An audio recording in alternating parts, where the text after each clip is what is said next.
கர்த்தருடைய வார்த்தைக்கு நிறைய திரும்புவோம். 1 கொரிந்தியர்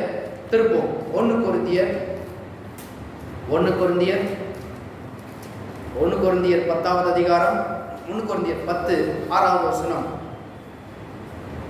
அவர்கள் 1 கொரிந்தியர் 10:6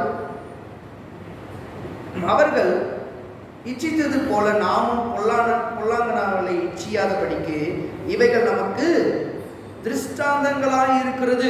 அப்ப தேவனுடைய வார்த்தை பாருங்க, பழைய ஏற்பாடு நம்மளுக்கு எவ்விதமாய் கொடுக்கப்பட்டிருக்கிறது என்றால், தேவன் எப்படியெல்லாம் நம்முடைய வாழ்க்கையில கிரியை செய்கிறார், எப்படியெல்லாம் ஒரு மனுஷனுடைய வாழ்க்கையில கிரியை நடப்பிக்கிறது, எப்படியெல்லாம் தேவனுடைய மனுஷர்கள் நடக்க வேண்டும் என்பதற்காக பாருங்க பழைய ஏற்பாடு நமக்கு திருஷ்டாந்தங்களாக கொடுக்கப்பட்டிருக்கிறது. அப்படி என்றால் தேவனுடைய ஞானத்தினால் நிறைந்ததாய், இன்னும் சொல்ல போனா they are example, எடுத்துக்காட்டாக கொடுக்கப்பட்டிருக்கிறது இந்த பழைய ஏற்பாடு. அப்ப எல்லா கேள்விகளுக்கும் பதில் எங்க எடுக்குது தெரியுமா? ஆதி ஆகமத்தில் கிடக்கிறது. ஏனென்றால் துவக்கம் எங்கே இருக்கிறதோ அங்கே எல்லா விதமான செயல்களும் பாருங்க தேவன் அங்கே எழுதி வைத்திருக்கிறார்.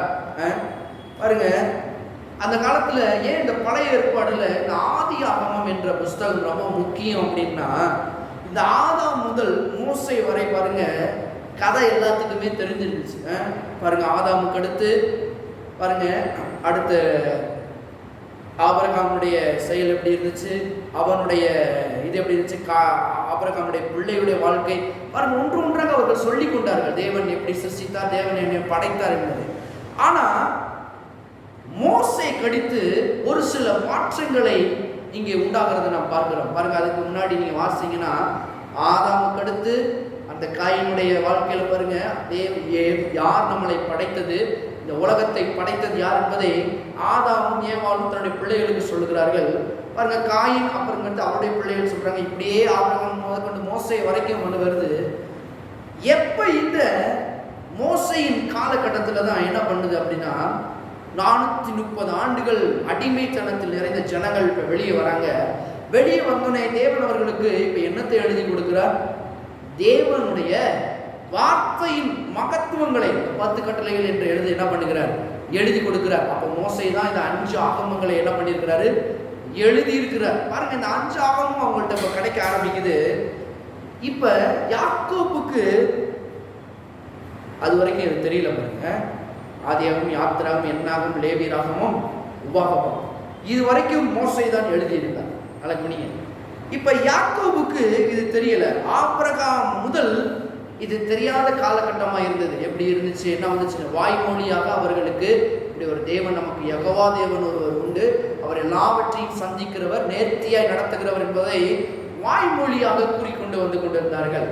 பாருங்க 30 லட்சம் ஜனங்கள் அற்புதத்தை பார்த்தார்கள்.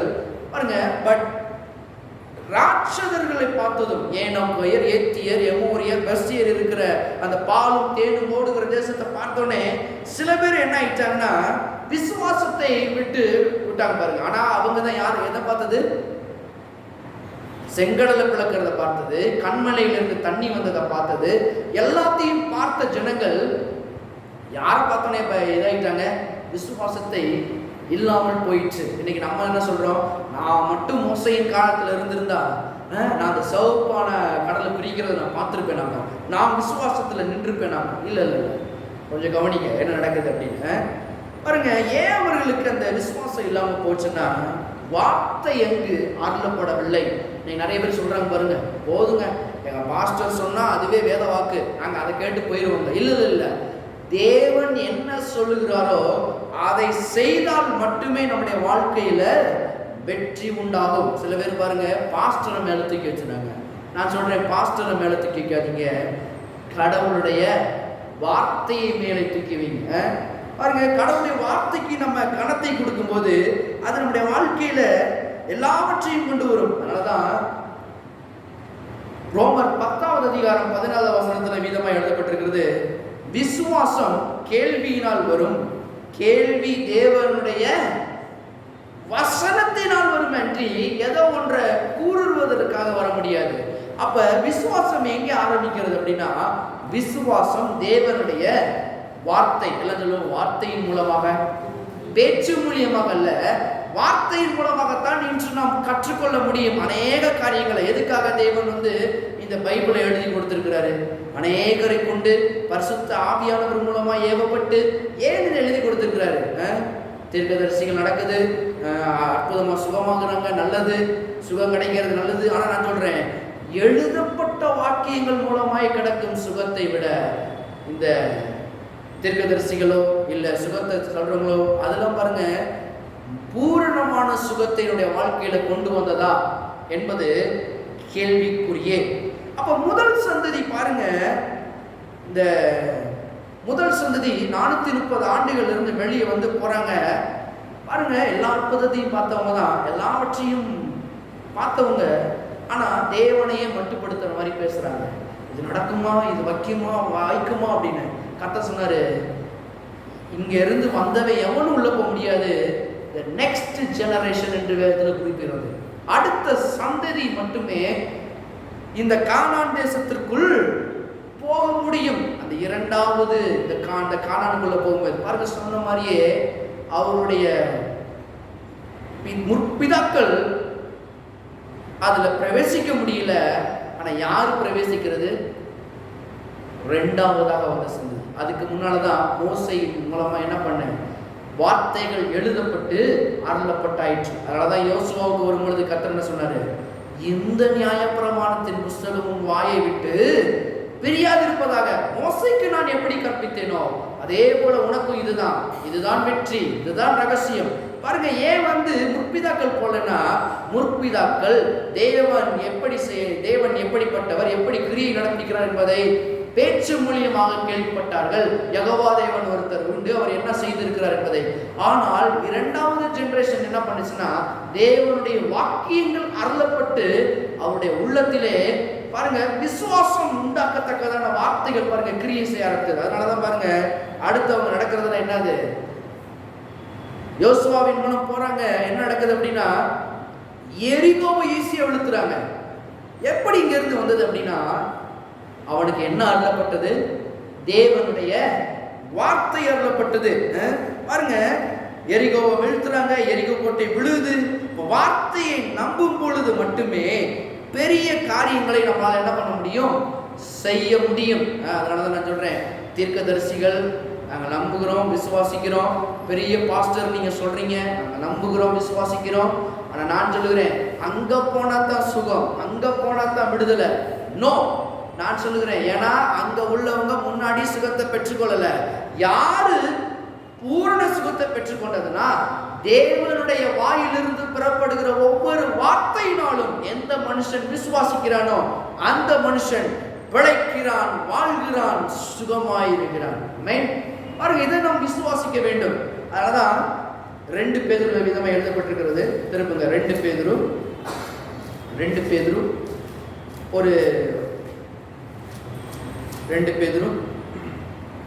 1ஆவது அதிகாரம் 16-17 பாருங்க.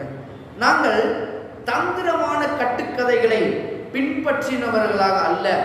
சொல்றாரு பாருங்க, சும்மா ஏதோ கதையில போயிச்சுக்கிட்டு நாங்கள்ல, அவைகளுடைய மகத்துவத்தை கண்ணார கண்டவர்களாகவே நம்முடைய கர்த்தராகிய இயேசு கிறிஸ்துவின் வல்லமையும் வருகையும் உங்களுக்கு அறிவித்தோம். இவர் என்னுடைய நேசகுமாரன். இவர் 3 பேரும் போகும்போது பாருங்க, மறுரூப மலையில மறுரூபமாகிறாரு. இவங்க எல்லாத்துக்கும் காட்சி அளிக்கிறாரு. அப்ப அந்த சத்தத்தை கேட்கிறாங்க, இவருடைய நேசகுமாரன், இவரிடத்தில் பிரியமாய் இருக்கிறேன் என்று சொல்லுகிற சத்தம் உன்னதமான மகிமையிலிருந்து அவருக்கு உண்டாகி பிதாவாகிய தேவனால் அவர் கனத்தையும் மகிமையும் பெற்ற போது சொல்றாரு பாருங்க, நாங்க இந்த மாதிரி சத்தத்தை கேட்டது உண்மை, இவர்தான் பிதாவாகிய குமாரன் என்பதையும் நாங்கள் உண்மையான அந்த சத்தத்தை கேட்டோம்னு சொல்றாரு. இப்படி சொல்லி வந்துகிட்டு இருக்கும் பொழுது நலங்களுங்க, வாய்மொழியாக வந்த வார்த்தைகள், சத்தத்தின் மூலமாக கேட்ட வார்த்தைகளை இங்க சொல்றாரு. கேட்டுட்டு ஒரு வார்த்தையை அவர் முக்கியப்படுத்துறாரு பாருங்க. 18 பாருங்க. அவரோடு கூட நாங்கள் பரிசுத்த பர்வதத்தில் இருக்கையில் வானத்திலிருந்து பிறந்த அந்த சத்தத்தை கேட்டோம். இங்க சொல்றாரா, அந்த சத்தத்தை கேட்டது உண்மைதான், பிதாவாகிய தேவன் பேசினது உண்மைதான், எல்லாமே உண்மைதான். இப்ப 19 என்ன சொல்றாரு பாருங்க, அவர் என்ன சொல்றாரு பாருங்க, அதிக உறுதியான தீர்க்க தரிசன வசனமும் நமக்கு உண்டு. என்ன மாதிரி வார்த்தையை இங்க போடுறாரு பாருங்க. எல்லாத்தையும் கேட்டது உண்மைதான், எல்லாத்தையும் பார்த்தது உண்மைதான். ஆனா அதை விட எங்களுடைய வாழ்க்கையில கிரியை செய்தது, எங்களுடைய வாழ்க்கையை மாற்றினது, எங்களுடைய உள்ளத்துல விசுவாசத்தை கொண்டு வந்தது என்னன்னா அதிக உறுதியான இந்த வசனம் தான். என்ன சொல்லுவோம்? இந்த வசனம் பாருங்க, அதிக உறுதியான வசனங்கள் நமக்கு இருக்கிறது என்று வேதம் திட்டமாய் போதிக்கிறது. பாருங்க, நெக்ஸ்ட் இங்க எடுத்து கொண்டு போறாரு அப்படின்னா உறுதியான வசனத்துக்கு நேராக எப்பொழுதும் போக சொல்றாரு. இல்ல உறுதியான வசனம், மறுபடியும் சொல்லுவோம், உறுதியான வசனம். நீங்க அதை நம்பி போய்கிட்டு இருக்கிறீங்க? வெறும் அற்புதத்தை நம்பி போறீங்களா, இல்ல அங்க வெறும் சுகம் நடக்கிறதுனால அங்க போக போறீங்களா? நான் சொல்லுகிறேன், சுகம் நல்லது, எல்லாம் நல்லது. ஆனா அதிக உறுதியான வசனத்தின் மூலம் ஏற்படுகிற சுகம் என்பது முற்றிலும் வேறு விதமானது. பாருங்க, கர்த்தருடைய வார்த்தை இருந்தால் உங்ககிட்ட மேன்மையான விஷயம் இருக்கிறது என்பதை திட்டமாக தெரிந்து கொள்ளுங்கள். அதனாலதான் ஓமையை பற்றி சொல்லும் பொழுது பேரபல் அப்படின்ற ஒரு ஓமை சொல்லுவாங்க. அது என்னன்னா இந்த விதைக்கிறவனை பற்றி ஓமை. விதையை பாருங்க, கற்பாத விதைச்சிச்சு நிறைய. ஆனா நல்ல உள்ளத்துல விதைக்கப்பட்ட விதையோ 1 30 100 1000 மடங்கு பலனை தந்தது என்று தேவன் சொன்னார். ஏன் அந்த விதையை பற்றி அவ்வளவு முக்கியத்துவம் கொடுக்குறார்? சும்மா ஏனோ தானும் பாருங்க, வார்த்தையை கேட்டுட்டு போறது இல்லை. வார்த்தையை நம்பும் பொழுது வார்த்தை என்ன பண்ணுது? 1000 மடங்கு பெருக்கத்தை நம்முடைய வாழ்க்கையில கொண்டு வருகிறது. அதான் பாருங்க, ஆபிரகாம் பாருங்க, ஒரு ஏழை லாசருன்னு ஒருத்தர் இருந்தான். பாருங்க, இறந்தோன்னு என்ன பண்றான்? 2 பேர் இறக்குறாங்க. ஒருத்தன் ஆபிரகாம் மடியில போறான், லாசரு. ஒருத்தன் பாருங்க, அந்த பணக்காரன் எங்க போறான்? ஹெல்லுக்கு போறான். பாருங்க, நரகத்துக்கு போறான். அங்க இருந்து சொல்றான், லாசர் என்ன பண்ணுறோம்? ஒரு ஒரு ஒரு விரலால் என்ன பண்ணட்டும்? லைட்டா தொட்டு நாவை குளிர பண்ணட்டும் அப்படின்னு சொல்றான். பாருங்க, அவன் சொல்றான், இப்படிலாம் இருக்குன்னு ஒரு தேவன் இருக்கிறாரு, இப்படிப்பட்ட மகிமையான எண்ணங்கள் உண்டுன்னு எங்களுக்கு சொன்னா தானே தெரியும்.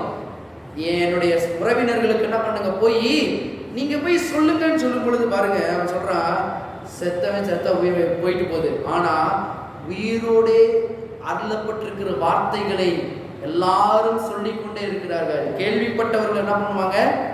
தேவனிடத்துல வருவாங்க. விசுவாசித்தவர்கள் தேவனிடத்துல வருவாங்க. அவிசுவாசித்தவர்கள் எங்க போவாங்க? நரகத்துக்குள்ள போவாங்க என்று அவன் சொல்றான். பாருங்க, அப்ப ஒரு தேவதூதன் சொன்னாலும் இங்க என்ன நடக்காது? மனுஷன் என்ன பண்ண மாட்டான்? ஏற்றுக்கொள்ள மாட்டான். அதெல்லாம் பாருங்க, மரித்த லாசரு இன்னொரு இடத்துல பாக்குறோம். மரித்த லாசரு உயிரோட தேவன் எழுப்புறாரு. நான் எழுப்புவேன்னு சொன்னவர் சொன்ன மாதிரியே எழுப்புறாரு. எல்லாத்துக்கும் தெரியுது. ஆனா எல்லாருமே என்ன பண்ணல? அன்னைக்கு அற்புதமா இருந்துச்சு. அதனாலதான் சொல்றேன், அற்புதங்களையும் அதிசயங்களையும் விட தேவனுடைய வார்த்தை நடப்பிக்கிற காரியம் வல்லமையாய் பகிரங்கமாய் இருக்கும் என்பதை நான் உங்களுக்கு சொல்லுகிறேன். அதெல்லாம் பாருங்க, வார்த்தையே, இந்த வார்த்தையை அவ்வளவு முக்கியத்துவம் படுகிறது என்றால், வார்த்தையில நாம் கற்றுக்கொள்ளும் பொழுது, வார்த்தை அதனால தான் நாம் எழுதப்பட்டிருக்கிறது. ஏன் இவ்வளவு சொன்னேன் அப்படின்னா, இன்னைக்கு ஒரு புதிய தொடர் போதனையை நாம் தொடங்க இருக்கிறோம். யாக்கோபினுடைய வாழ்க்கையின் முக்கியத்துவங்களும் அவனுடைய எல்லா விதமான செயல்களையும் நாம் பார்க்க போகிறோம். ஏங்க யாக்கோபை எடுக்கிறோம் அப்படின்னா, பாருங்க, யாக்கோபின் வாழ்க்கை என்பது ஒரு சராசரி மனிதனை தேவல பாருங்க, ஒரு வாழ்கின்ற மனிதன் தான் யாக்கோபு. அவனுடைய ஆரம்பத்திலிருந்து வரக்கூடிய நாட்கள் எடுக்க போகிறோம். ரொம்ப இன்ட்ரெஸ்டிங்கா இருக்க போகுது. குடும்பத்தோடு சேர்ந்து இணைய போகிறது. அவன் பார்க்கிறதாகட்டும், அவன் நிறைய பேர் கேட்குறாங்க, எங்க எனக்கு மட்டும் பிரச்சனையா இருக்குது, எங்க என் குடும்ப வாழ்க்கையில மட்டும் சில நேரங்களில் தோல்வியா இருக்குது, எங்க என் மனைவியை மட்டும் என்னால் புரிஞ்சுக்க முடியல, ஏன் சில காரியங்கள் மாற்றமா தோணுது, ஏன் பிள்ளைகளை என்னால் பண்ண முடியல, ஏன் பிள்ளைகளை சரியா வளர்க்க முடியல, ஏன் ஏன் ஏன் ஏன் பாருங்க, சராசரி மனிதனுடைய கேள்வி இதுதான். ஆனா அந்த கேள்விக்கெல்லாம் யாக்கோபினுடைய வாழ்க்கை ஒரு பதிலை கொண்டு வரக்கூடியதா இருக்கிறது. பாருங்க, யாக்கோபு ஒரு சராசரி மனிதன் மாதிரி அவனுடைய வாழ்க்கை இருக்குது. ஆனா தேவன் தொட்ட மாத்திரத்தினுடைய அவனுடைய வாழ்க்கை எப்படி மாறுகிறது என்பதை பார்க்கலாம். இன்னைக்கு மக்கள் கேட்கிறாங்க, எப்பங்க என் வாழ்க்கை வாழ்க்கை மாறும். நான் சொல்றேன், தேவன் ஒரு மனுஷனை தொட்டார் என்றால், தேவன் ஒரு மனுஷனை தொட்டார் என்றால் அவருடைய வாழ்க்கை மாற்று விதமாய் மாறிவிடும் பாருங்க. அப்ப வாழ்க்கை வர வர வர வர மாறுவதற்கு தேவன் பாருங்க. அதனாலதான் பழைய ஏற்பாடு ரொம்ப முக்கியம். அதனாலதான் ஆதியாகமம் ரொம்ப முக்கியம். இப்ப சொல்லுங்க, ஆதியாகமம் ரொம்ப முக்கியமா இல்லையா? பழைய ஏற்பாடு எழுதப்பட்ட வார்த்தைகள் என்ன பண்ண ரொம்ப ரொம்ப முக்கியமான வார்த்தைகள். அங்க இருந்துதான் யாக்கோபினுடைய ஒரு இன்ட்ரெஸ்டிங்கான ஒன்று தொடர். நல்லா பாருங்களேன், எந்த இதுக்கும் ஒரு ஃபுல் ஸ்டோரியை ஆண்டவர் வைக்கல. ஆபிரகாம் எப்படி சில நேரத்தில் ஆசீர்வதிக்கப்பட்டான், சில நேரத்தில் நல்லா படித்து பார்த்தீங்கன்னா சில தெரியும். அது ஸ்காலர், அது பாஸ்டர் படிக்கும்போது பாருங்கள், அதுக்குன்னு தனியாகவே படிப்பாங்க, ஒரு புக்கை வாங்கி படிப்பாங்க. எஸ்தர் எடுத்துக்கிட்டா எஸ்தர் முழுமையமாக அந்த இதில் பதிவு பண்ணப்படலை. சில நேரங்கள் பாருங்கள், தேவன் என்ன வேணுமோ முக்கியம் பதிவு பண்ணியிருப்பார். ஆனால் ஒரு மனுஷனுடைய வாழ்க்கையை மட்டும் விவரமாய் பதிவு பண்ணியிருக்கிற புஸ்தகம் தான். அந்த வாழ்க்கையை மட்டும் பாருங்க, யாக்கோபுடைய புஸ்தகம். ஆதியாகமம் 25வது அதிகாரத்திலிருந்து ஆதியாகமம் 50 அதிகாரம் வரை யாக்கோபுக்கு ஃபுல் ஃபோக்கஸ் ஆண்டவர் பண்ணியிருக்கிறார். ஏன் தெரியுமா? நான் சொன்ன மாதிரி அவனுடைய லைஃபையே எடுத்து காட்டியிருக்கிறார். ஆரம்பம் முதல் முடிவு வரை அவனுடைய லைஃப் எப்படி இருந்துச்சு, எப்படியெல்லாம் அவனுடைய வாழ்க்கையில மாற்றம் உண்டாயிற்று என்பதை தேவன் எடுத்து காண்பிக்கிறார்.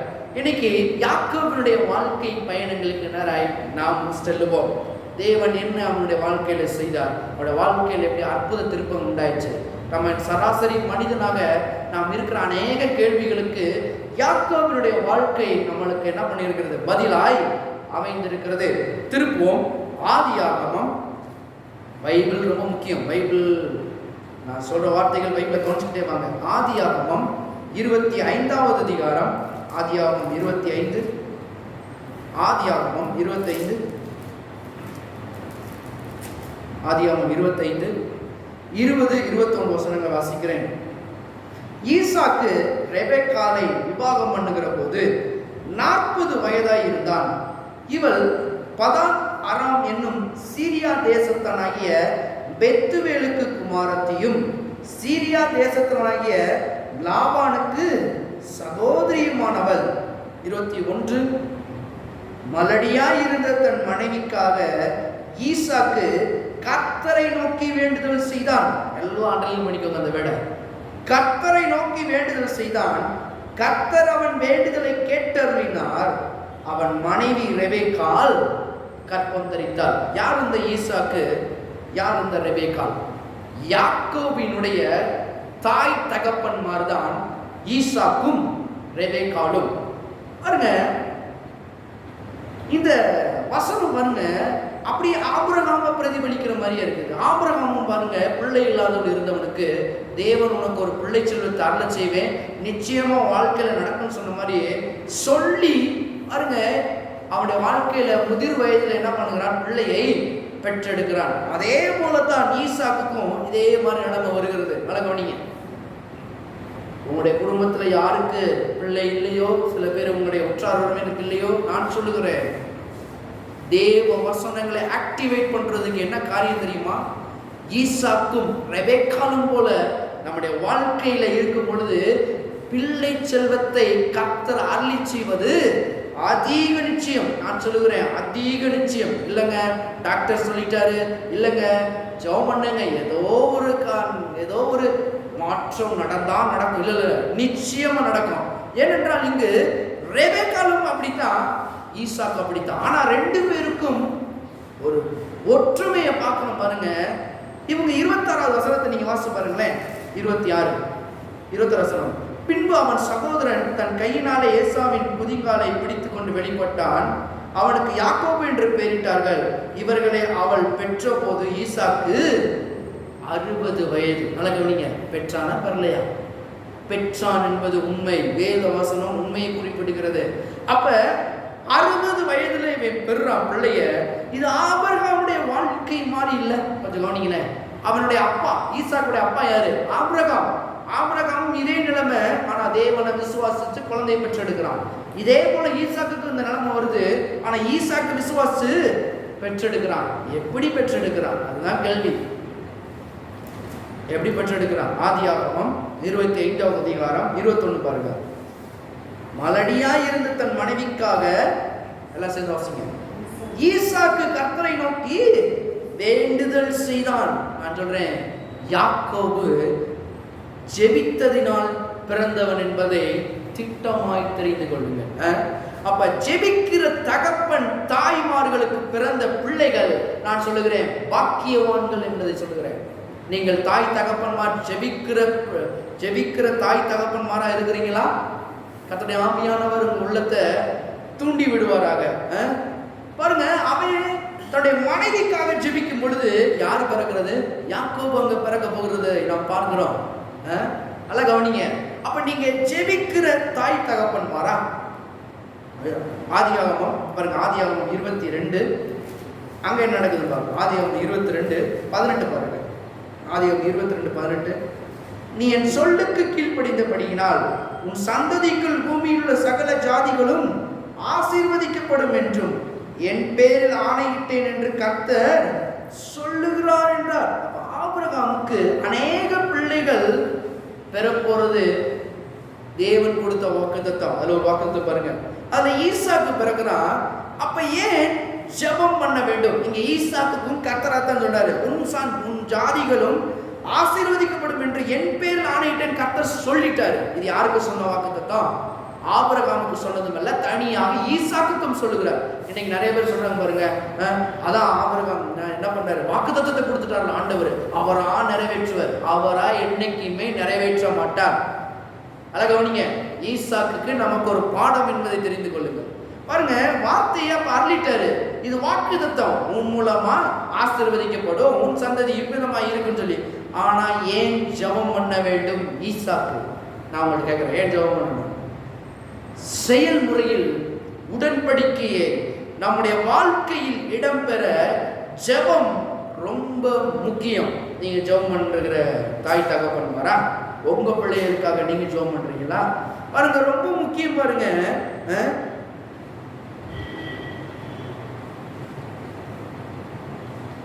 பாருங்க, கர்த்தர் சொல்றாரு சபைக்கு எழுதுறது, இப்ப ஒருவன் என் சத்தத்தை கேட்டு கதவை திறந்தால் அவனுக்குள் நான் பிரவேசிப்பேன் என்று சொல்றாரு. ஏன் தானா உடைச்சிட்டு வந்து நான் என்ன பண்ண பிரவேசிப்பேன் அப்படின்னு சொல்லல, என் சத்தத்தை கேட்டு கதவை திறந்தால். அப்ப கதவை திறக்கிறது யாரு? நம்முடைய கையில் இருக்கிறது. கர்த்தர் தேவனுடைய வசனத்தை உடன்படிக்கை அருளி பண்ணி விட்டார். இப்ப அருளின வார்த்தைகளை பாருங்க, ஓபன் பண்ணணும்னா அதுக்கு என்னதுன்னா ஜெபம் ரொம்ப ரொம்ப முக்கியமான காரியம். பாருங்க, யாக்கோபின் மூலமா சந்ததி வரப்போகுது, ஈசாக்கு மூலமா ஒரு சந்ததி வரணும். இந்த யாக்கோபின் வந்து பெரிய மாற்றங்கள் உண்டாக போகிறது. இதிலிருந்து தேவன் வெளிப்பட போகிறார். பாருங்க, அப்ப ஒரு சில ஸ்ட்ரகல்லாம் எல்லாருடைய வாழ்க்கையில இருக்கத்தான் செய்யுது. இருக்கத்தான் செய்யுது. ஆனா இருக்கிற மத்தியிலும் பெரிதான தேவனுடைய திட்டத்தையும் நோக்கத்தையும் வாழ்க்கையில செயல்படுத்துவதற்கு முக்கியமான காரியம் என்னன்னா ஜெபம் என்பதை தெரிந்து கொள்ளுங்கள். அப்ப உடன்படிக்கையை ஆக்டிவேட் பண்ணுவதற்கு நாம் கற்றுக்கொள்ள வேண்டும். ஜெபம் முக்கியமான காரியம் என்பதை பாருங்க. கர்த்தர் ஒன்று சும்மாலாம் எதையும் செய்ய மாட்டாரு. 430 ஆண்டு அடிமைத்தனத்தில் இருந்தாங்க. கர்த்தர் என்ன பண்ணாரு? அவர்களுடைய கூக்குரலை கேட்டு என்ன பண்ணார்? அவர்கள் மத்தியில இறங்கி மோசையை ஆயத்தம் பண்ணார். ஏன் சும்மா விட்டுருக்கலாம்ல? ஏன்னா ஆபிரகாம் சொல்றாரு, அடிமைத்தனத்துல போறாங்கப்பா, உன் சந்ததி விதமாய் சில 430 ஆண்டுகள் அடிமைத்தனத்துல இருக்கும். அடுத்து என்ன பண்ணுவாங்க? அவருடைய சத்தத்தை நான் கேட்பேன். கேட்கும் பொழுது என்ன பண்ணுவேன்? அவர்களை அந்த தேசத்திலிருந்து விடுதலையாக்கி நலமும் விசாலமான தேசத்தில் கொண்டு போய் கொடுப்பேன்னு சொல்லி ஆபிரகாமுக்கு சொன்னாரு. இப்ப 430 ஆண்டுகள் ஆயிடுச்சு. எவனுமே ஜெபிக்கவில்லை என்பதை திட்டமாய் தெரிந்து கொள்ளுங்கள். கர்த்தர் தெளிவாக தான் சொல்லியிருக்காரு. அந்த ஆண்டுகள்ல சில கூக்குரல் தேவனை நோக்கி பாருங்க. இஸ்ரவேல் ஜனங்கள் பேசினதை தேவன் ரெக்கார்ட் பண்ணியிருக்கிறார். என்ன ரெக்கார்ட் பண்ணாரு? நாங்க இங்கேயே இருக்க போறோம், ஆண்டவரே எங்களுடைய மோசையின் தகப்பனே, எங்கள் ஆபிரகாமின் தகப்பனே, எங்களை நீ ஆசீர்வதித்து நீ சொன்ன வாக்கை நிறைவேற்றுவேன் என்று எங்களுக்கு வாக்கு கொடுத்திருக்கிறீரே, பாலும் தேனும் ஓடுகிற தேசத்தை கொண்டு போய் சொல்லுவேன் என்று என்னுடைய முற்பிதாக்கள் சொல்லி இருக்கிறார்களே. பாருங்க, அப்போ கூட சொல்லிதான் இருக்கிறாங்க. வேதம் அருளப்படவில்லை. வேதம் மட்டும் அருளப்பட்டிருந்துச்சுன்னா வார்த்தை இன்னும் உறுதியா பிடிச்சிருப்பாங்க. அன்னைக்கு சொல்லப்பட்டனால அவங்க அப்படிதான் சொன்னாங்க. சொல்லப்பட்டு இருக்கிறதே சொல்லி சொல்லி பாருங்க கூக்குரல். இப்பதான் ஜெபிக்கவே ஆரம்பிக்கிறாங்க. இப்ப பாருங்க தேவனுடைய சந்நிதியில அது அந்த சத்தத்தை அவர் கேட்கிறார். அப்ப இத்தனை ஆண்டுகளாக சும்மா விட்டுட்டாங்க பாருங்க, எங்களை அடிமைப்படுத்தி அப்படியே பாருங்க. கடவுளாவது ஒன்னாவது விட்டு விட்டு விட்டு போய் போய் போய் பின்வாங்கி பாருங்க, ஜெபிக்காம ஒண்ணு இல்லாம பின்வாங்கி போயிட்டாங்க. ஆனா ஒரு நாள் ஒரு சத்தம் எடுக்க ஆரம்பித்தது. அந்த கூக்குரலின் சத்தத்தை தேவன் கேட்டு என்ன பண்ணுகிறார்? அவர்களை விடுதலையாக்குகிறார். அப்ப 430 ஆண்டுகள் அடிமைத்தனத்தில் இருந்தவர்களை அந்த கூக்குரலை தேவன் கேட்டு என்ன பண்ணுகிறார்? விடுதலையாக்குறார். என்ன கூக்குரல்? ஐயோ சாமி அடி வாங்குறோம் மிதி வாங்குற கூக்குரல் இல்ல, வசனத்தை ஆதாரத்துடன் சொன்ன கூக்குரல். கூக்குரல் நம்ம நினைச்சிடும் அழுகிறது, புலம்புறது, கெஞ்சுறது இல்ல. அவங்க சொல்ற கூக்குரல் என்ன? எங்கள் முற்பிதாக்கள் எங்களுக்கு சொல்லி இருக்கிறார்களே, எங்களை விடுதலை பண்ணி பாலும் தேனும் ஓடுகிற தேசத்தில் எங்களுடைய தேவன் ஒருவர் உண்டு என்று வாக்கு கொடுத்திருக்கிறார்களே, இந்த வாக்கை நிறைவேற்றும் ஆண்டவரை பாருங்க. கர்த்தர் நோக்கி ஜெபிக்க ஆரம்பிக்கிறாங்க. இந்த ஜெபங்களுக்கெல்லாம் தேவனுடைய காதல படுது பாருங்க. இது அவர் செய்ய மாட்டாரா? அதனால கர்த்தர் சொன்னார், என் சத்தத்தை கேட்டு ஒருவன் கதவை திறந்தால் அவனுக்குள் நான் பிரவேசிப்பேன். கர்த்தர் வாக்கு தத்தத்தை ஏற்கனவே கொடுத்துட்டாரு. இப்ப யார் அதை ரிசீவ் பண்றாங்களோ, யார் அந்த ஜெபத்தின் மூலமாக வல்லமையான காரியங்களை அன்லாக் பண்ணணும் பாருங்க. நம்ம லாக் பண்ணி வச்சக்கூடாது. கர்த்தர் வாக்கு தத்தம் அப்படியே இருக்குது. இப்ப அதை அன்லாக் பண்ணணும்னா அது பிரேயரால தான் முடியும். பாருங்க, எக்ஸாம்பிளுக்கு நான் சொல்றேன், சிம் கார்டை ஏடிஎம் கார்டை பாருங்க வாங்கிட்டு வரீங்க. வாங்கிட்டு வந்த உடனே ஆக்டிவேட் ஆயிருமா? அதை யார் ஆக்டிவேட் பண்ணணும்? நீங்க தான் பண்ணணும். சிம் கார்டு ஆக்டிவேட் வந்ததுக்கு அப்புறம் என்ன பண்ணணும்? உங்களுக்கு மெசேஜ் வரும், இதுதான் எங்களுடைய நம்பரு, இதுதான் பாருங்க. வெரிஃபிகேஷன் பண்ணுவாங்க. வெரிஃபிகேஷன் பண்ணோன்னே என்ன வரும்? ஆக்டிவேட் ஆயிடும். ஏடிஎம் கார்டை கையிலேயே வச்சிருந்தா நடக்கும், ஆக்டிவேட் ஆகாது. ஒன்றும் நீங்க பணம் எடுக்க முடியாது. நீங்க ஏடிஎம் கார்டை கொண்டு போய் என்ன பண்ணணும்?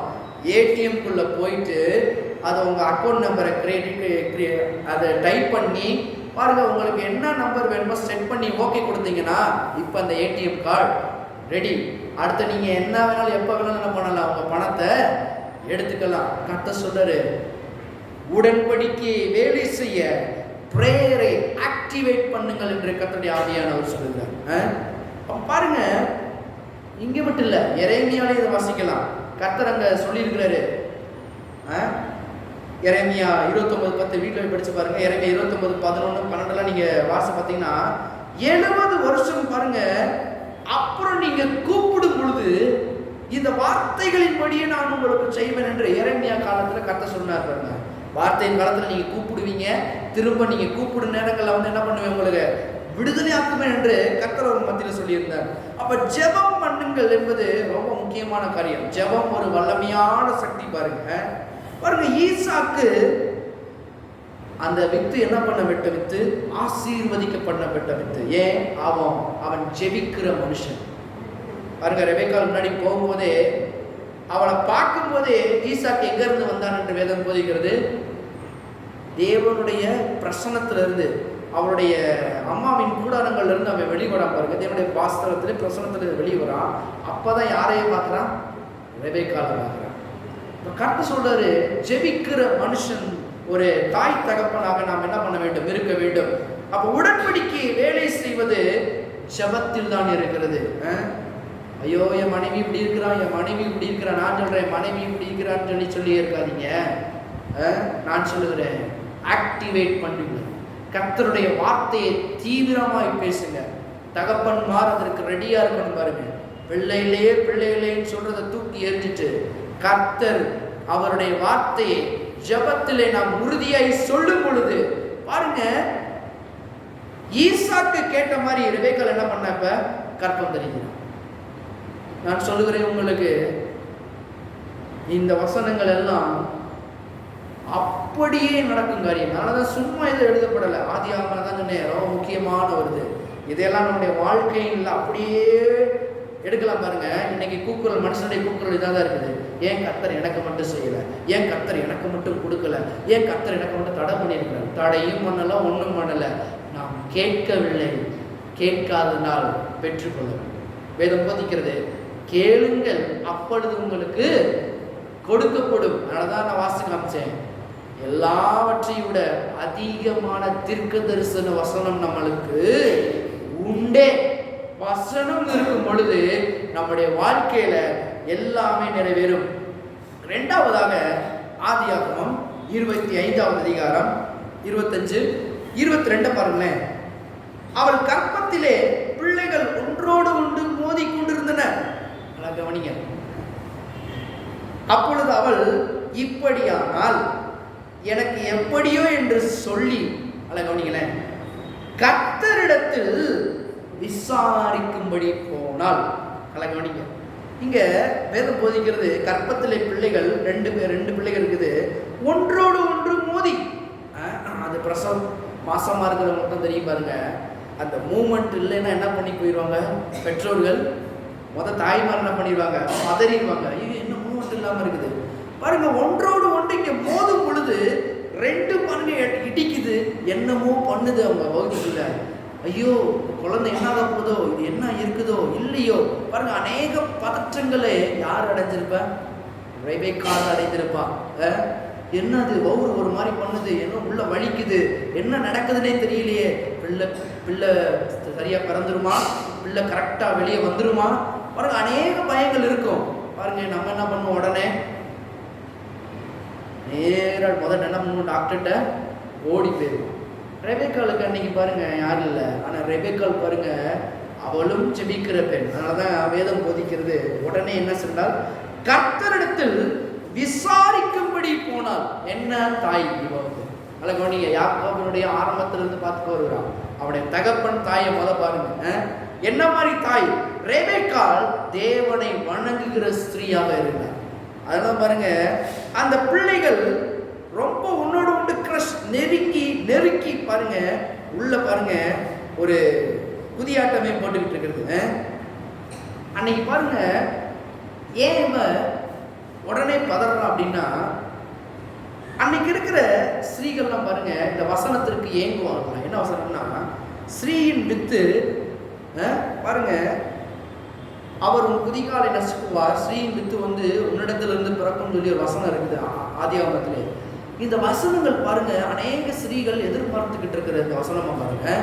எனக்கு பிள்ளை பிறக்கும், என் மூலமா மேசியா பிறப்பாரோ, என் மூலமா எல்லாம் பிறப்பாங்கன்னு அநேக பேர் என்ன பண்ணுவாங்களா, அதனாலேயே கற்பம் அடைய ரொம்ப ஆசைப்படுவாங்களாம். பிள்ளைகளை பெற்றெடுக்க ஆசைப்படுவாங்களாம், பிள்ளைகளை பிறக்க ஆசைப்படுவாங்களாம். அந்த மாதிரி இந்த வசனங்களை அநேகர் வந்து விரும்புவாங்களாம். இந்த விரும்பி பிள்ளையை பெற்றெடுப்பாங்களாம். அதனாலதான் நீங்க வாசிக்கலாம், அன்னைக்கெல்லாம் எக்கச்சக்கமான பிள்ளைகள் பெற்றெடுத்தாரு. நீங்க பார்க்கலாம், இவருக்கு இவனை பெற்றான், இவனுக்கு அவன் பெற்றான், இவனுக்கு இவனை பெற்றான். ஒருத்தன் 18 குழந்தை, ஒருத்தன் 25 குழந்தை, ஒருத்தன் 30 குழந்தை. ஆத்தாடி, நம்மளே பாருங்க வீட்டில் இருக்க பேசுவோம். எங்க தாத்தா பாட்டிக்கெல்லாம் பாருங்க 16 குழந்தைய பெற்றாங்க. இன்னைக்கு பாருங்க ஒரு குழந்தைய வளர்க்கறது பெருசா இருக்குதுன்னு சொல்லுவாங்க. ஏன்? அன்னைக்கு பிள்ளை பெற்று எடுப்பது என்பது அவங்க அவ்வளவு லைக் பண்ணாங்க. இப்பதான் பாருங்க காலம் கொஞ்சம் மாறிட்டு வருது. அன்னைக்கு என்ன எதற்காக இந்த பிள்ளையை பெற்றாருன்னா, இந்த வசனத்தின்படி இதன் மூலமாக மேசியா வந்துட மாட்டாரா, ஏன் மூலமாக மேசியா வந்துட மாட்டாரு அநேக ஏக்கத்தோடு என்ன பண்ணுவாங்களா, பிள்ளையை பெற்றெடுக்கவே பிள்ளையா பாருங்க அதுக்காகவே கற்பமாகும்படியாக ஆசைப்படுவாங்களாம். பாருங்க மாசமாகணும்னு சொல்லி வாஞ்சியா இருப்பாங்களாம் பாருங்க. அதனாலதான் இவ எப்படி பண்றாங்க பாருங்க. ஆதியாகமம் 25:23 பாருங்க. அவன் விசாரிக்க போறான். எப்படி விசாரிக்கிறான்னு பாருங்க. அதற்கு கர்த்தர், அவ விசாரிக்கிறார், அதனாலதான் முதலையே கர்த்தர்கிட்ட போயிட்டா பாருங்க. 23 அதற்கு கர்த்தர், கர்த்தர் பதில் கொடுக்கிறாரா, பதில் கொடுப்பார். அவர் என்ன பதில் கொடுக்கிறார்? அதற்கு கர்த்தர், 2 ஜாதிகள் உன் கற்பத்தில் உண்டாயிருக்கிறது. ஆஹா, எந்த டாக்டர்கிட்டையும் இன்னைக்கு நீங்க போனீங்கன்னா ஆம்பளையா பொம்பளைன்னு சொல்லுவாங்க. ஆனா கர்த்தர் சொல்லுவார். ஐயா, கர்த்தர் அகேன்ஸ்டா சொல்றாரா? அரசாங்கத்தும் கிடையாது, என்ன கிடையாது. அவர் நல்லவர். அவர் சொன்னார் 2 பிள்ளை பிறகுதுங்க. கரெக்ட், அவருடைய வார்த்தை கரெக்டா இருக்கும். நான் பிறந்ததுக்கு அப்புறம் நான் உனக்கு சொல்லவே வழி நடக்கும் அப்படின்னு கர்த்தர். அதற்கு கர்த்தர், 2 ஜாதிகள் உன் கற்பத்தில் உண்டாயிருக்கிறது, 2 வித ஜனங்கள் உன் வயிற்றில் இருந்து பிரியும். கவனிங்க, அவர்களில் ஒரு ஜனத்தார் மற்ற ஜனத்தாரை பார்க்கிலும் பலத்திருப்பார்கள், மூத்தவன் இளையவனை சேவிப்பான் என்றார். கவனிங்க, 24 பிரசவ காலம் பூர்ணமான போது அவள் கற்பத்தில் 2 பிள்ளைகள் இருந்தது. பூர்ணமாகும் போதுதான் தெரியும், அந்த வயிறு ரொம்ப பெருசா இருக்கும்போது 2 அசைகிறது. ஆனா ஆரம்பத்துல தெரியல. ஆனா கர்த்தர்ட்ட தெளிவா போய் கேட்டா, தெளிவா கர்த்தர் சொன்ன மாதிரியே 2 குழந்தை உள்ள இருந்துச்சு. இப்போ அவளுக்கு தெரியுது பாருங்க. அப்ப கர்த்தர் பிள்ளைகளை குறித்த ஒரு நோக்கத்தை இங்க சொல்லி கொடுக்குறாரு பாருங்க. என்ன சொல்லி கொடுக்குறாரு? 23 வசனம் பாருங்களேன். 2 ஜாதிகளும் கர்ப்பத்தில் உண்டாயிருக்கிறது, 2 வித ஜனங்களும் வயிற்றிலிருந்து பிரியும். அவர்களில் ஒரு ஜனத்தார் மற்ற ஜனத்தாரை பார்க்கிலும் பலத்திருப்பார்கள். மூத்தவன் இளையவனை ஆரம்பத்தை முடிவை முன்னாடியே சொல்லி கொடுத்துறார். எப்படி நடக்குன்னு தெரியாது, நடக்க போகுது, நான் உனக்கு சொல்றேன் அப்படின்னு.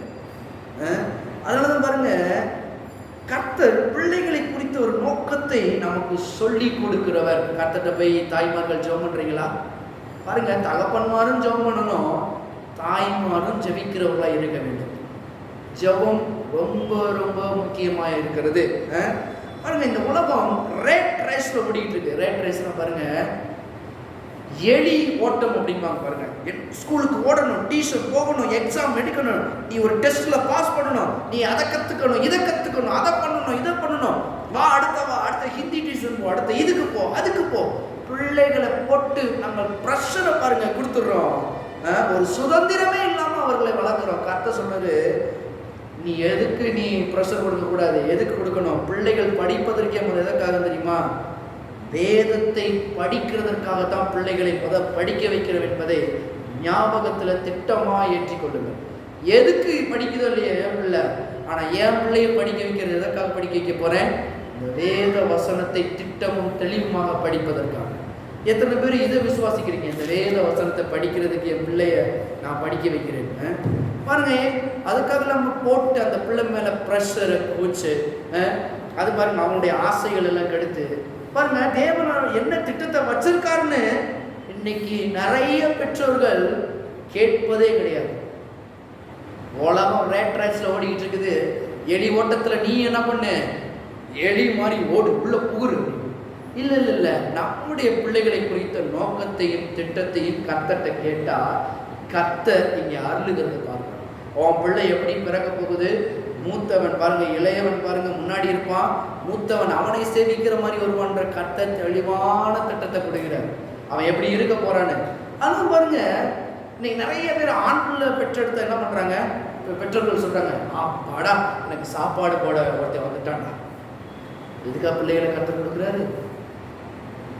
ஆயமாட்ட தாத்தாட்டெல்லாம் கொண்டு கொடுத்தா என்ன பண்ணாங்க? அவங்க என்ன சொல்றாங்க, ஆத்தாடி எனக்கு கொல்லி போட ஒரு பேரே வந்துட்டாயா. கொல்லி போடுறதுக்காக அவங்களுக்கு நான் கேட்குறேன், கொல்லி போடுறதுக்காக கர்த்தர் உங்களுக்கு அந்த பேரனை கொடுத்தாரு?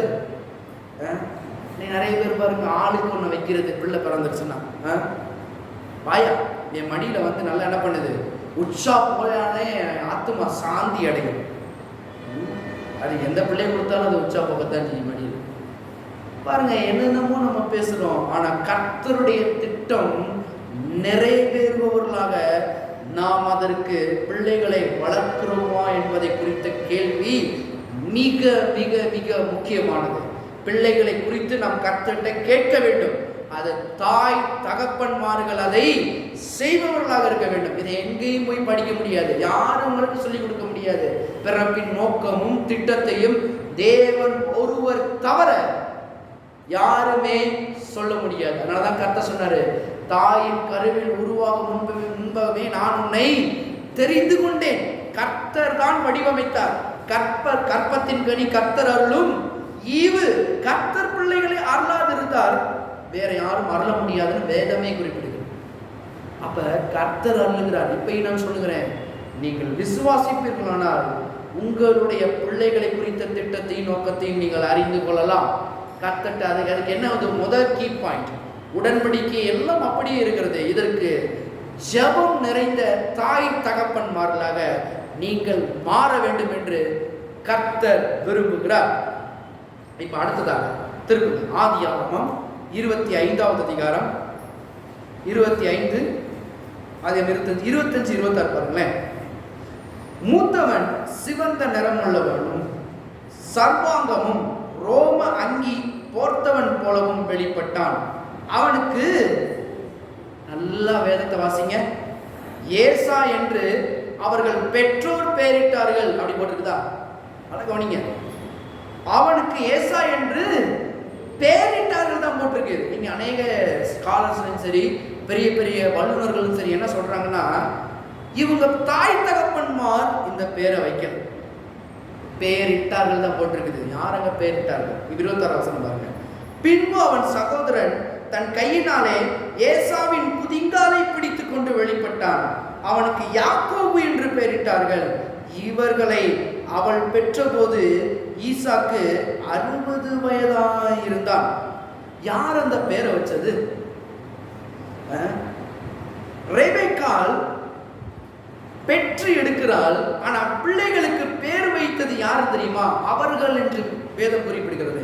இந்த அவர்கள் என்ற இது எப்படி வருதுன்னா, பிள்ளைகளை பெற்றெடுப்பதற்காக சின்ன மருத்துவ விச்சிகள் அங்க இருந்தாங்க பாருங்க. மருத்துவ விச்சிகள் சில ஆட்கள் இருந்திருப்பாங்க. அவங்க என்ன பண்றாங்க அப்படின்னா, இப்படித்தான் பேர் வைக்கிறது நிறைய பேர். என்னன்னா, ஏசானா முடி நிறைந்த ரோமம் அடர்த்தி உள்ளவன். ஏசானா பாருங்க, அதுக்கு அர்த்தம் என்ன? ஏசானா முடி நிறைந்து ரோம அடர்த்தி உள்ளவன். இவன் ரோமத்தோடு வேதம் அப்படித்தான் போது. இது பாருங்க 26 வசனம் பாருங்க. ஏசாவின் குதிங்காலை பிடித்து கொண்டு வெளிப்பட்டான். அவனுக்கு யாக்கோபுன்னு சொன்னாங்க. 25 பாருங்க. மூத்தவன் சிவந்த நிறம் உள்ளவனாயும் சர்வாங்க ரோம அங்கி போர்த்தவன் போலவும் வெளிப்பட்டான். அதனால் அவனுக்கு என்ன பண்றது? முடி நிறைந்தவன் என்ற அர்த்தத்துக்கு ஏசான் அர்த்தம். பக்கத்துல வச்சாங்க பாருங்க, நல்ல பேரை ஒருத்தைய வச்சாங்க பாருங்க. யார் வச்சான்னு தெரியல. ஏசா போய் தொலை அப்படின்னு. இப்ப அவன் குதிக்கால இந்த கிரஷ் என்று இங்கிலீஷ்ல வருது. கிரஷ்னா யாக்கோபு. ஏசா வெளிப்படும் போதே 2வது பிள்ளை எப்படி படுத்துச்சா? யாக்கோபு. இவன் என்ன பண்ணா, காலை குதிங்கால பிடிச்சுக்கிட்டு என்ன பண்றான்? நசுக்கிக்கிட்டு வெளியே வரான் பாருங்க. அந்த யாக்கோபு அந்த இடத்துல எப்படி போட்டுக்கிட்டு கிரஷ் அண்டு அவனை எப்படின்னா எப்படி சொல்றாங்க அப்படின்னா, எத்தன்ற மாதிரி சொல்றாங்க. ஏன்னா இந்த குதிங்காலை எத்திக்கிட்டு பிறக்கிறனால அவனை பாருங்க, இது எத்தி அது எத்தி, இவன் அவன் காலை பிடிச்சி இழுத்து பிறக்கிறனால வரும்போதே ஒரு எத்தனாக வெளிவருகிறான் பாருங்க. எப்படிலாம் பேர் வச்சிருக்காங்க பாருங்க பக்கத்தில் உள்ளவங்க. அதனால இவனுக்கு என்ன பண்ணிட்டாங்கன்னா யாக்கோபு என்று பேர் வைக்கிறது. யாக்கோபுனா காலை வாரி விடுகிறவன் என்ற அர்த்தம். அவன் அப்படி வந்தனால பேரை பாருங்க எப்படி வைக்கிறாங்க. என்ன மாதிரி பேரை வச்சிருக்கிறாங்க. இது தாய் தகப்பன்மார் வைக்கல, இவங்க வைக்கல. இன்னைக்கு அநேக பாருங்க தாய் தகப்பன்மார் பேர் வைக்காம கர்த்தரிடத்துல இருந்து நோக்கத்தையும் திட்டத்தையும் அவங்க கேட்டுக்கொள்ளாம யாரோ ஒருத்தவங்க சொல்றாங்க நாங்க பேரை வைக்கிறவங்க, நல்ல என்னத்தையோ பேரை வைக்கிறவங்க அப்படின்னு. கர்த்தர் சொல்றாரு, தாய் தகப்பன்மார்களுக்கு உங்க பிள்ளைகளை எதற்காக தேவன் கொடுத்திருக்கிறாரு? அவருடைய நோக்கத்தையும் திட்டத்தையும் யார்கிட்ட சொல்ல போறாரு? அப்ப அவனுக்கு பேர் வைக்கணும்னா யார்கிட்ட சொல்லுவாரு? யார்கிட்ட சொல்லுவாரு? தாட்டார் சொல்லுவாரா? பாட்டிட்ட சொல்லுவாரா? கர்த்தர் யார்கிட்ட சொல்லுவாரு? பெற்றோர்கள்ட்ட சொல்லுவார். அது பாருங்க, ஈசாக்கு ரெபெக்காள் செய்த தவறு என்னன்னு தெரியுமா?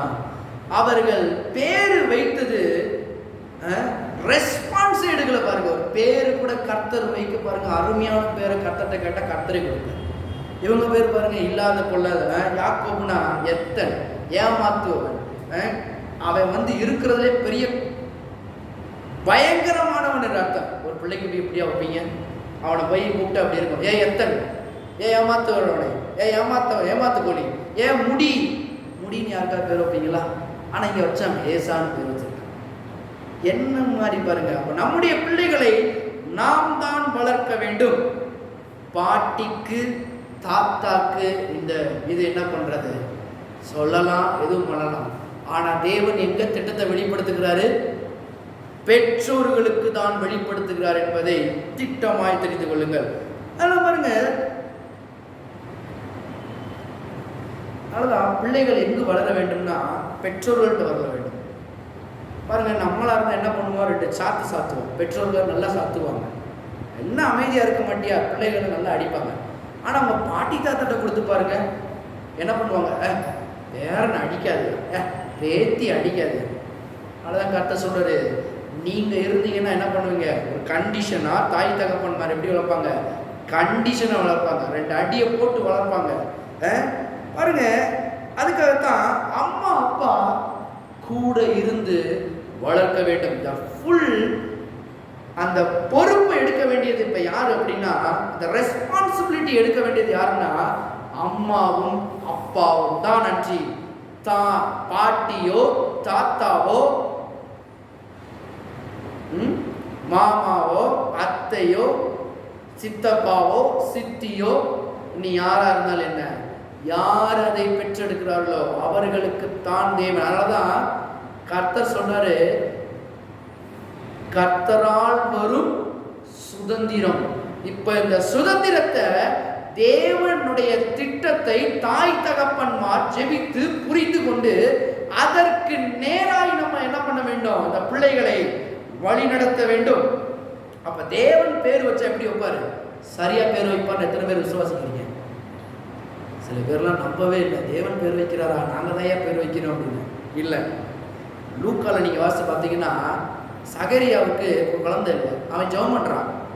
கட்ட சொல்றாரு, நீ கடைசி வரைக்கும் வாயை மூடு, வாயை நீ திறக்கிற வரைக்கும் குழந்தை பிறக்கிற, வாயை நான் மூடுறேன்னு சொல்றாரு. கடைசி ஒரு குழந்தை பிறகுது. அதுக்கு யார் சொல்றது, கர்த்தரே சொல்றாரு பாருங்க, இவனுக்கு யோவான் என்ற பேர் வைங்க. யார் சொன்னது? கர்த்தர் தான் சொன்னாரு. இவனுக்கு எனக்கு முன்னால் சென்று என்ன பண்ணுவான், என்னுடைய செய்கைகளை. ஏன்னா நோக்கமும் திட்டமும் இந்த பிள்ளையை குறித்து யாருக்கு தெரியும், தேவனுக்கு தெரிந்தனால சரியான பேரை சுற்ற. அதே மாதிரிதான் பாருங்க, இயேசு பிறக்கும் பொழுதும் மரியாளும் யாக்கோபும் பெயர் வைக்கல. நீங்க நிறைய பேர் பாருங்க, மரியாதை பெருசா தூக்கிட்டாங்க, யாக்கோபு அவருடைய தாய் தகப்பன்மார். அதனாலதான் தாய் தகப்பனுக்கு இங்க ரெஸ்பான்சிபிலிட்டி இயேசுக்கு வரல. இயேசுவை யாரு பின்னாடி இருந்து பேக்கப் பண்ணதுன்னா, பிதாவாகிய தேவன். அவர் தான் அந்த கிறிஸ்து, அவர் தான் பிறந்திருக்கிறாரு. அதனாலதான் இவங்க யாரும் கேட்க மாட்டாங்கன்னு தேவனே சொல்றாரு. உங்கள்கிட்ட ஒரு அதிசயமான தேவன் பிறப்பார், அவருக்கு என்ன பேரிடுவீங்க? இம்மானுவேல், தேவன் நம்மோடு இருப்பார், இயேசு என்று அவருக்கு பேரிடுவாயாக. ஏனென்றால் அவர் உலகத்தின் பாவங்களை சுமந்து இருக்கிற தேவ ஆட்டுக்குட்டியார். பாருங்க, ஒரு பேரு என்ன ஒரு இதா இருக்குது. கத்த சொல்றாரு, பேரை கூட என்ன வை, கரெக்டா வை. அதனாலதான் யாருக்கு அந்த ரெஸ்பான்ஸ், எதுக்காக சொல்றேன்னா, பேர் வைங்க, அது நல்லதுதான். ஆனா ரெஸ்பான்சிபிலிட்டி யார்கிட்ட இருக்குது? தாய் தகப்பன் மாட்ட இருக்குது. யோபுக்கு பேர் என்ன தெரியுமா? யோபுனா வேதனை. அப்போ ஒவ்வொரு தடவையும் கூப்பிடும்போது யோபுனா வேதனை, வேதனையே, வேதனையே, என்ன மாதிரி பேரு பாருங்க. அதனாலதான் அவனுடைய வாழ்க்கை முழுவதும் எப்படி இருந்துச்சு? வேதனையாவே இருந்துச்சு. அப்ப யாக்கோபு என்பது எத்தன், ஏமாற்றுவது. ஆனா கர்த்தர் வரும் பொழுது அவனுடைய வாழ்க்கை எப்படி மாற்றாருன்னா, இஸ்ரவேல் என்று மாற்றுகிறார் அவனுடைய பேரை. என்ன மாதிரி இஸ்ரவேல் என்றால், அநேக சாதிகளை விடுதலையாக்கி அவன் தகப்பனாக ஆகிறது. என்ன மாதிரி மாற்றாரு பாருங்க. இன்னொன்னு வேதத்துல பார்க்கலாம், யாபேஸ். யாபேஸ் என்னது? அவனுக்கும் வேதனை தான். அவனுடைய தாய் வேதனையோடே பிள்ளை பெற்றாள். அதனால அவனுக்கு என்ன வச்சுட்டா? யாபேஸ். யாபேஸ் என்னது? வேதனை, வேதனை, வேதனை. ஐயோ என் வேதனை போகுது, ஐயோ என் வேதனை வருது. பாருங்க எப்படியா பேரு. கர்த்தர் சொல்றாரு, அவனுடைய பேரை கூட மாற்றி என்ன பண்றாருன்னா, கர்த்தர் கனம் பண்ணினார் அவனை அதே போலதான் இன்னைக்கு ஈசாக்கு ரெபெக்காள் செய்த தவறு, பேரை மற்றவர்களுக்கு வைக்க விட்டு பிள்ளைகளை தவறான வழியில என்ன பண்றது, விட்டு விடுறது. அவங்க என்ன பண்றாங்க, அதுக்கடுத்து பேர் வச்சதுக்கு அப்புறம் பாருங்க, அப்படியே அவங்க வளர்றதும் அப்படியே அவங்க போறதும் பாருங்க.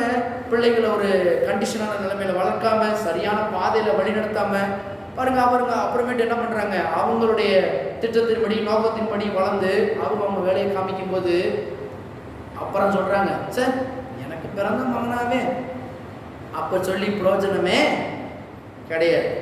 ரெஸ்பான்சிபிலிட்டியை முன்னாடி எடுக்க வேண்டும் என்று கர்த்தருடைய ஆவியானவர் விரும்புகிறார்.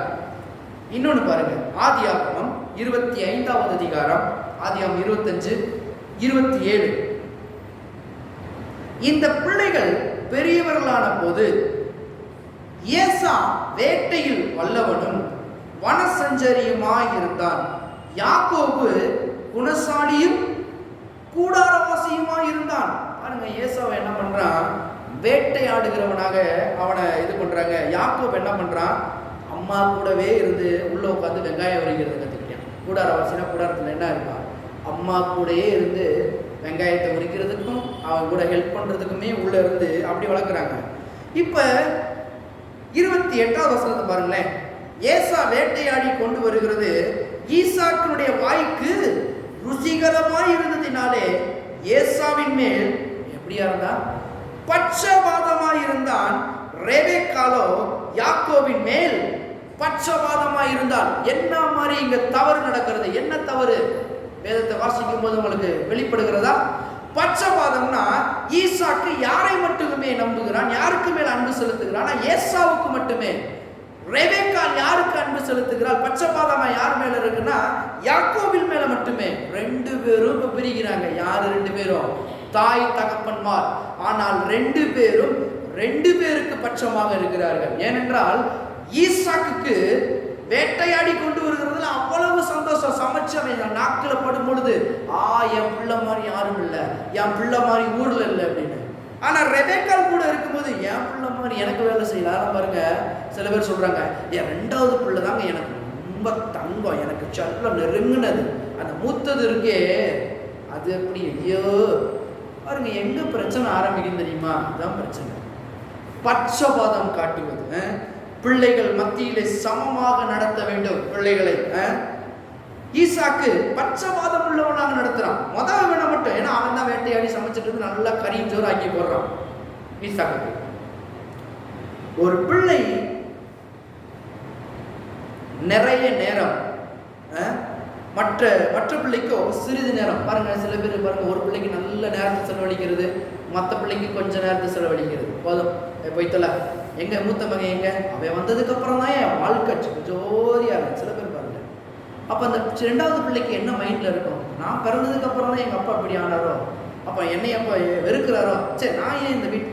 பாருங்க, அநேக குழப்பங்கள் எங்க ஆரம்பிக்குதுன்னா வேதத்தை சரியாக கற்றுக்கொண்டால் இந்த குழப்பங்களுக்கு இடமில்லை. அதனாலதான் குடும்பங்கள் நன்றாக இருப்பதற்கு தேவன் அவருடைய வார்த்தையை எழுதி கொடுத்துருக்கிறது எவ்வளவு ரொம்ப முக்கியம். இப்ப எத்தனை பேர் விசுவாசிக்கிறீங்க?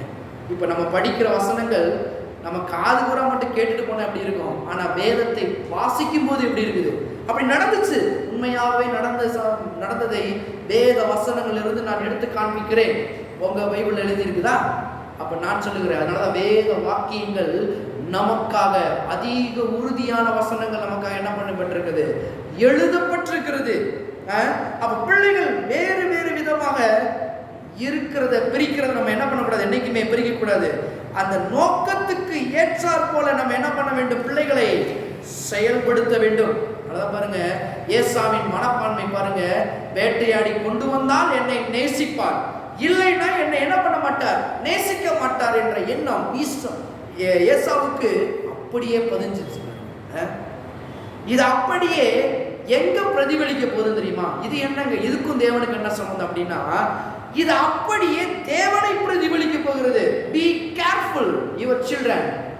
உங்க சில்ட்ரனை குறித்து ரொம்ப கவனமா இருங்க, உங்க பிள்ளைகளை குறித்து. ஏன்னா நீங்க பட்சபாதமா இருக்கும் பொழுது உங்க பிள்ளைகள் என்ன பண்ணும்? என் அப்பா இப்படிதான் வேட்டையாடி கொண்டு வந்தாதான் நல்லவன், வேட்டையாடி கொண்டு வராட்டினா அவருக்கு நான் நல்லவே இல்லை. பாருங்க, இப்படி நம்ம பிள்ளைகள் மத்தியில் என்ன பண்ணோம்? இப்படி நம்ம பண்ணோம் அப்படின்னா அவர்கள் எங்க போய் பிரதிபலிக்கும் பாருங்க? தேவன் கூட நடந்தா எனக்கு என்ன பண்ணுவாரு? சில சமயம் நல்லது பண்ணுவாரு, சில சமயம் கெட்டது பண்ணுவாரு. பாருங்க, எங்க போய் இது பிரதிபலிக்கிறதா இருக்கிறது? அப்ப தேவனை பற்றி தெரிவதற்கு பாருங்க, குடும்பத்தை அதற்காகத்தான் கொடுத்திருக்கிறார். ஒரு தாய், தகப்பன், அடுத்த பிள்ளைகளை நாம் சரியாக வளர்க்கும் பொழுது எங்க வெளிப்படுகிறதுனா அது தாய் தகப்பன் இடத்துல இருந்து தான் பிள்ளைகளுக்கு வருகிறது. அதனாலதான் ஏசா பாரு, யாக்கோபு, நீ சமைச்சு கொண்டு வந்தா தான் நீ என்னைய அப்படி பாக்குறீங்க பாருங்க. அவனுக்கு ஒரு வேறு விதமாய் அவனுடைய உள்ளம் மாற ஆரம்பிக்கிறது. அதான் பாருங்க, இந்த 10 கட்டளை சொல்றாங்க, அதுல 5 கட்டளையை பிரிக்கலாம். அதுல 5 கட்டளைல முதல் கட்டளை பாருங்க எப்படி பிரிக்கலாம்னா, தேவனுக்கு நேசிச்சு தேவனை பின்பற்றி தேவனை அன்பு செலுத்துவதுதான் கர்த்தர் என்ன பண்றாரு? முழுமையுமா முடிவுன்னு இயேசு சொன்னார். அடுத்த 5 என்ன சொல்றேன்னா, உன் அயலானை நேசிப்பது போல. அந்த 5 கட்டளை முடியுது. அதுதான் முதல் கட்டளை என்னது? என்னை தவிர வேற ஒரு தேவன் இல்லை அப்படின்னு வருது. இந்த அடுத்த 5 கட்டளை என்னது? பிறர் தாரத்தை விரும்பாத இருப்பாங்க, பிறர் இதை விரும்பாத இருப்பாங்க. பாருங்க, இது அயலானை குறித்து நேசிப்பதாக இருக்கிறது. அப்ப முதல் 5இல் 5வது கட்டளையாக என்ன கொடுத்திருக்கிறார் கர்த்தர்? உன் பெற்றோரை கனப்படுத்து என்று சொல்லி இருக்கிறார். அப்ப பெற்றோர்கள் கனப்படுவது தேவனை கனப்படுத்துவது போன்ற ஒன்று. அப்ப இன்னைக்கு பெற்றோர்கள் நல்லா நடக்கல அப்படின்னா அது யாரை பாதிக்குது? தேவனையும் பாதிக்கக்கூடியதா இருக்கிறது. அப்ப கட்டளை வாக்குத்தத்தமாக கொடுக்கிறார். என்ன கட்டளை கொடுக்கிறாரு? தாயும் தகப்பனையும் நீ என்ன பண்ணு, நீ மதிச்சு நடந்து அவர்கள் எல்லாவற்றையும் செஞ்சனா உன் ஆயுசு நாட்கள் இந்த உலகத்துல பெருகும்னு சொல்லி இருக்கிறாரு. அப்ப மதிச்சு ஆயுசு நாட்களை பெறணும் அப்படின்னா அப்ப தாய் தகப்பன்மார் ஒழுங்கா நடந்துட்டா பிள்ளைகள் ஒழுங்காக நடப்பார்கள். அப்ப பெற்றோர்கள் எப்படி நடந்திருக்க வேண்டும், அது போலத்தான் தேவனை இன்று நாம் பார்க்க போகிறோம். பெற்றோர்கள் ஒழுங்கு நடக்கிறீங்களா? ஜெபம் பண்றீங்களா? அவங்களுக்கு முன்னாடி நல்ல காரியங்களை கொடுக்குறீங்களா? சிறு வயதிலிருந்தே அவங்களுக்கு முன்னாடி நல்ல காரியங்களை மாற்ற கற்றுக்கொள்ளுங்கள். அவர்களுக்கு உங்கள்கிட்ட இருந்து டிரான்ஸ்ஃபர் ஆகட்டும். தேவன் எப்படி என்பதை அவர்கள் பார்க்கட்டும்.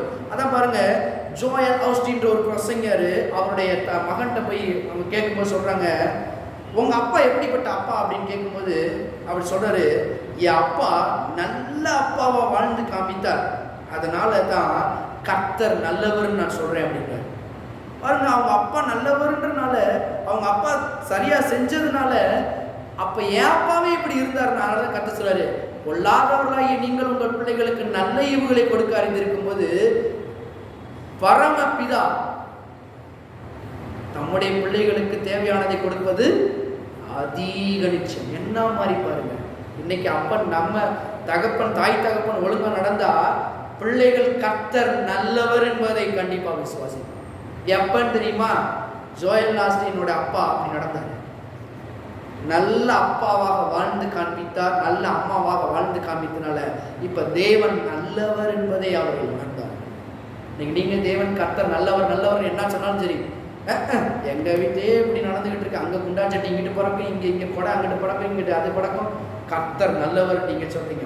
அவங்களும் மாற சொல்லுங்க. பிள்ளைகள் நிறுத்தி அப்படிதான் சொல்றாங்க. இன்னைக்கு நிறைய யூத் மீட்டிங்ல போய் பேசும் பொழுதும் நிறைய கவனிக்கும் போது அவங்க சொல்றாங்க, என் பெற்றோர்கள் நாங்க தாங்க கடவுளே நான் இருக்கிறேன். ஏன் குடிச்சு விட்டு சண்டை போடுறது, நாடுறது, அங்கிட்டு இருந்து பிள்ளைகளை கவனிக்காம இருக்கிறது? ஒரு நல்ல அப்பா அம்மாவை இல்லாதவர்கள் தான் தேவனை அப்பாவாக கூப்பிட முடியாது என்று ஒரு பிரசங்கியார் சொல்லுகிறார். தேவனை அப்பான்னு கூப்பிட முடியாம யாரு ஒரு பிள்ளைங்க இருக்குதோ அந்த பிள்ளையினுடைய தாய் தகப்பன்மார் சரியில்லை என்பதை ஒரு பிரசங்கியார் வேதத்திலிருந்து எடுத்து காண்பிக்கிறார். இந்த வேத வசனம் தான். உங்க பிள்ளைகள் என் தேவன் என் அப்பான்னு சொல்றாங்க அப்படின்னா உங்க அப்பா அம்மா நல்லா இருக்கிறாங்கன்னு அர்த்தம். அப்ப you are responsibility of God. நீங்கள் கடவுளை பிரதித்துவப்படுத்துகிறவர்களா இருக்கிறீர்கள், பிரதிபலிக்கிறவர்களா இருக்கிறீர்கள். நீங்க எப்படி இருக்கிறீங்க? நீங்க நல்ல அப்பாவா இருந்தா அது சொல்லும், என் அப்பா அம்மா நல்லவங்க, அதனால என் கர்த்தரும் நல்லவர் அப்படின்னு. கர்த்தர் நல்லவர்னு சொல்லணுமா? நீங்க நல்லவர் அதை காண்பிக்கணும். அதனால கர்த்தர் குடும்பத்தை ஏன் உருவாக்குறாரு? இங்க இருந்துதான் தேவன் பிள்ளைகளை வளர்க்க வேண்டிய விதத்தில் நடத்து அவன் முதிர் வயதிலும் கைவிடாதிருப்பான். நீங்க ஒழுங்கா சர்ச்சைக்கு போயிட்டீங்கன்னா, நீங்க ஒழுங்கா அவனுக்கு சொல்லி கொடுத்துட்டீங்கன்னா, நீங்க தேவனுடைய வார்த்தையை கொடுத்துட்டீங்கன்னா அது முதிர் வயதிலும் அது கைவிடாது இருக்கும். கர்த்தர் நல்லவர், என் அப்பா எனக்கு இருக்கிறார் என்பதை பிடிக்கும் பாருங்க கையில. கர்த்தர் சொல்லுகிறார், எனக்காக வளர்த்து காண்பி பிள்ளையை. எத்தனை பேர் விசுவாசிக்கிறீங்க? எத்தனை பேர் கர்த்தருக்காக பிள்ளையை வளர்க்க போறீங்க? ஐயா நான் வளர்த்துட்டேன், இனிமேல் அதை என்ன பண்ண, இனி நீங்க சரியாகுங்க. இன்னும் நீங்க சரியானீங்கன்னா உங்களை பார்த்து கர்த்தர் நல்லவர் என்பதை அவர்கள் கற்றுக்கொள்வார்கள். உங்ககிட்ட ஒரு ஜீவனை கொடுத்தா அந்த ஜீவனை பாருங்க நல்லபடியாக கர்த்தரிடத்துல திரும்ப ஜீவனோடு ஒப்படைக்க வேண்டும். அப்படிப்பட்ட தாய் தகப்பன்மார்களாக நாம் இருக்க வேண்டும். அப்ப நான் எல்லாரும் சேர்ந்து சொல்லுவோம், நான் என் பிள்ளையை வளர்ப்பேன், தேவன் எப்பேற்பட்டவர் என்பதை என் நடக்கையின் மூலம் நான் காண்பிப்பேன். மறுபடியும் சொல்லுவோம், நான் என் பிள்ளையை வளர்ப்பேன், தேவன் எப்பேற்பட்டவர் என்பதையும் என் பிள்ளைகளுக்கு காண்பிப்பேன். ஆமென். கர்த்தர் நல்லவர் என்பதை காண்பிங்க. இங்க ஈசாக்கும் ரெபெக்காலும் ஆரம்பத்தில் நான் எடுத்து காண்பிக்கிறேன். இப்ப போக போக யாக்கோபுடைய ஒவ்வொரு நாளும் நான் காண்பிக்க போகிறேன். வரக்கூடிய ஒவ்வொரு வாரத்தையும் மிஸ் பண்ணாதீங்க. யாக்கோபுனோட பயணிக்க போகிறோம். யாக்கோபுடைய வாழ்க்கை எப்படி இருந்தது, அவனுடைய தொடக்கம் எப்படி இருந்துச்சு, அவன் ஏன் மாறினான், அவனுக்கு ஏன் அந்த எத்தன்ற பேர் எப்படி வந்துச்சு, எதனால வந்துச்சு, இப்போ எடுத்து காமிச்சேன். தன் பிள்ளைகள் பெற்றோர்களான சில காரியங்கள் நம்முடைய வாழ்க்கையில் என்னாச்சு. ஆனால் அவனோட ஏமாற்றப்படுறதுனால இந்த உலகம் ஏமாத்தம். எதை விதைக்கிறீர்களோ அதை அறுப்பீர்கள். ஒன்னொன்னா பார்க்க போகிறோம். வாலிய பிரயாணத்தில் எப்படி இருக்க வேண்டும், அவன் எப்படி இல்லை, எதனால இந்த பிரச்சனை வந்துச்சு, எதனால போராட்டம் வந்துச்சு, தவறான பெண்ணை திருமணம் பண்றதுனால அவனுக்கு என்ன பிரச்சனை, அடுத்த கர்த்தரை நம்பி இருக்கும்போது என்ன அவனுடைய வாழ்க்கையில் நடக்குது, ஒவ்வொன்றாய் பார்க்க போகிறோம். பாருங்க, ஒன்றே ஒன்று சொல்லி முடிக்கிறேன். பாருங்க, ஒரு மலையில எப்பவும் இந்த ஆடு ஏதாவது இந்த மலையில கீழே விழுந்துச்சுன்னா ஒரு மெய்ப்பன் அங்கே இருப்பான பாருங்க. அந்த மெய்ப்பன் என்ன பண்ணுவானா, எப்போதும் இந்த ஆடை போய் கேர்ஃபுல்லாக எடுத்துட்டு வந்து அவங்கள்ட்ட விழுந்தவங்கள்ட்ட ஒப்படைக்கிறது அவனுடைய கடமை. ஒரு நாள் பாருங்க, ஒரு உயிர், ஒரு மனுஷன் பாருங்க ஏதோ கீழே விழுந்துட்டான். அப்ப பாருங்க, அந்த அந்த வழியா போயிட்டு இருந்த ஒருத்தர் சொன்னாரா, எப்படியாவது என்ன பண்ண இந்த மனுஷனை காப்பாற்றி கொண்டு வாங்கய்யா எங்களுக்காக அப்படின்னு. இன்னும் கொஞ்சம் யோசிச்சான பாருங்க, எப்படி போய் காப்பாற்றி கொண்டு வருது அப்படின்னு. நாங்கள் என்ன பண்ணுறோம், ஒரு ஒரு ரோப்பை வந்து நீங்கள் உங்கள் கையில் கட்டிக்கோங்க, இன்னொரு ரோப்பை என்ன பண்ணுங்க, நீங்கள் கீழே போனோடனே அவன் மத்தியில் பிடிச்சி என்ன பண்ணுங்க, அவனுக்கு அந்த ரோப்பை கொடுத்துருங்க, நாங்கள் என்ன பண்ணுறோம் நேர்த்தியாக எடுக்கிறோம் அப்படின்னோடனே இவனுக்கு பாருங்க கொஞ்சம் இதாச்சான் பாருங்க. எப்படி இவங்க எடுப்பாங்க, தான் பிள்ளைய கரெக்ட் பண்ணுறதால அவங்க கரெக்டாக இருப்பாங்கன்னு சொல்லி அவன் யோசிச்சான்னா, அப்போ அவங்க சொன்னாங்க பாருங்க, அந்த வழியாக அப்போ தான் அந்த மலையில் வந்து அவங்க அப்பா வந்து ஏறிட்டு இருந்தாரு பாருங்க. அவங்க அப்பாவை பார்த்தோன்னே சொன்னாராம், என் அப்பா என் கயிறை பிடிச்சாருன்னா நான் என்ன பண்ணுவேன், முழு மனதோடு இறங்கி என்ன பண்ணுறேன், அந்த மனுஷனை நான் எடுத்துகிட்டு உங்கள்கிட்ட கொடுக்குறேன் அப்படின்னு நான் சொன்னாங்க. இவர் பாருங்க, சரி ஓகே இன்னொரு கயிறை அனுப்புகிறோம், அந்த கயிறை கட்டுங்க நாங்கள் எடுத்துக்கிறோம் அப்படின்னு. பாருங்க, அந்த கயிறை கட்டினோன்னே இவ்வளோ இறங்கி பாருங்க, உறுதியாக இறங்கி அந்த பையனை ஆழம் வரைக்கும் போய் அந்த கட்டி மேலே எடுத்துகிட்டு போனாங்களா, இவனும் மேலே வந்துட்டாங்க. நான் சொல்லுகிறேன், அந்த பிள்ளை எதன் அடிப்படையில் நம்பி இறங்குச்சுன்னா, இந்த அப்பா நல்லவர் என்ற மனது முதலாவது. என் அப்பா அந்த பாச கயிறு, அந்த அப்பா கையிலிருந்து அந்த கயிறு, என் அப்பா நல்லவர் என்பதை என்ன பண்ண மாட்டாரு, என்னை விட்டுட்டு என்ன பண்ண மாட்டாரு, விட்டுட்டு போகவும் மாட்டாரு, உறுதியான கையை எப்பொழுதும் பிடித்தே இருப்பார் என்பதை அந்த பிள்ளை நம்பி பாருங்க கீழே போய் அந்த ஜீவனை தூக்கிட்டு வந்துச்சான். இன்னைக்கு அதே போல பாருங்க, நமக்கு ஒரு வெளிப்பாடு இருக்க வேண்டும். தேவன் அவர் ஒரு கயிறை விடுகிறாரு, கர்த்தர் நல்லவர் என்ற கயிறு நம்முடைய வெளிப்பாடாக இருக்க வேண்டும். கர்த்தர் நம்மளை சுற்றி சூழ இருக்கிறார். அதனால பாருங்க, கர்த்தர் என்னை நிச்சயமா என்ன பண்ணுவார், மீட்டு எடுப்பார், அவர் என்னை ஆசீர்வதிப்பார், என்னை பலப்படுத்துவார், என் குடும்பத்தை பாதுகாப்பார். என்ன அந்த கயிறை நம்பி என்ன பண்ணலாம், கீழே இறங்கலாம். அந்த கயிறை, அந்த வெளிப்பாடு மீண்டும் கர்த்தர் நல்லவர் என்ற கயிறை வச்சு அப்பாவின் நிமித்தம் இறங்கலாம். இன்னைக்கு நான் சொல்றேன், உங்கள் நிமித்தம் உங்கள் பிள்ளைகள் என்ன பண்ண வேண்டும், கர்த்தர் நல்லவர் என்ற வெளிப்பாட்டை அவர்கள் கொடுங்க. கர்த்தர் சுகமாக்குறவர், கர்த்தருடைய கிருபை நல்லது, கர்த்தருடைய இரக்கம் பெரியது, அவருடைய மேன்மை அளவிட முடியாது, அவருடைய அன்பு பெரியது என்பதை உங்களுடைய கயிர்கள் மூலம் அவர்களுக்கு தெளிவுபடுத்துங்க. உங்களை பார்த்து அந்த பிள்ளைகள் கற்றுக்கொள்ளட்டும். ஆமென்.